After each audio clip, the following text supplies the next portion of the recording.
So here again I choose the receiver of the airport and the transmitter of the UAV which is flying. Click on the compute button and we bring up the link budget report, and here you could see the received isotropic power, the flux density, and the bit error rate is really low. This means there has been good communication between the transmitter and the UAV and the airport. So just based on what kind of transmitter and receiver you use, you could calculate how good the communication is going to be.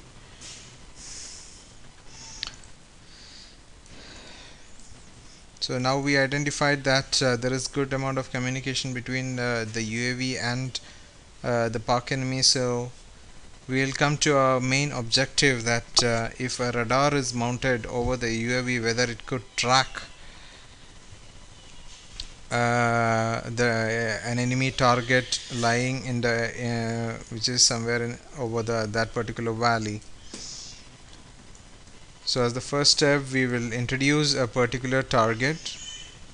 So I have already put a target to the UAV, and if I open up the properties of the radar what I have mounted over the UAV, you could see it is monostatic with a wavelength of 0.1 meter and a peak power of 100 dBW. You can set up the kind of antenna you want to use, polarization, search track, SAR. You can even enable the SAR mode. So our objective, we have the radar mounted over the UAV. So let us consider that there is an enemy lying over here.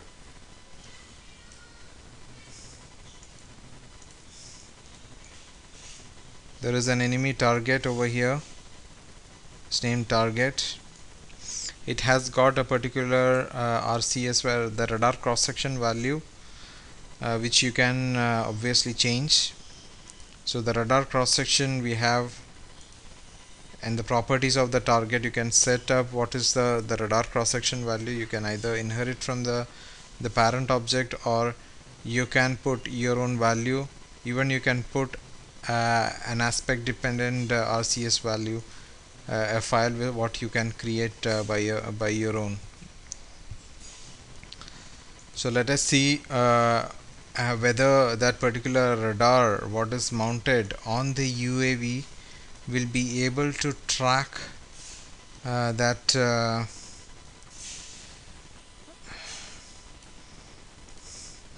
it will be able to track that particular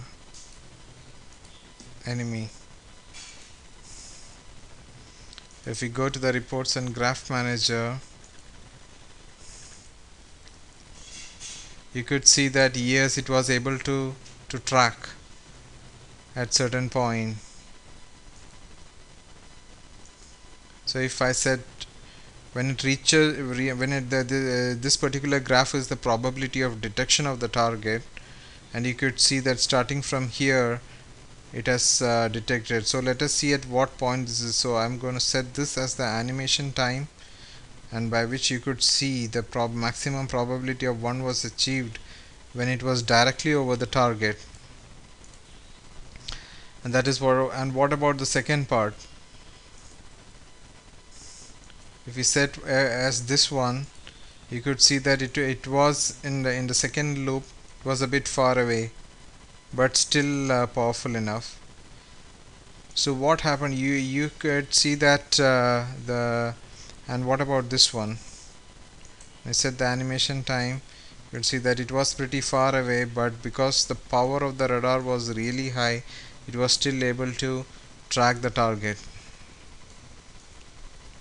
Now let us see that whether take another now you have that with that particular radar what is mounted, we are able to track the target. Now let us assume that the target has got a jammer which is trying to jam the radar what is mounted over the UAV. So that is an enemy target which has got a jammer associated with it. So the power of the jammer is just maybe let us say that it is 50 dBW.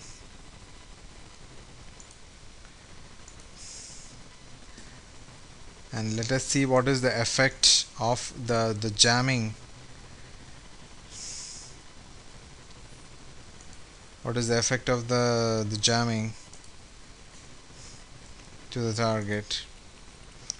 So when I plot the jamming effects, it means that with that kind of a jammer, you could see that without the jamming, what is shown in the black was without the jamming effects, so it was really able to identify it.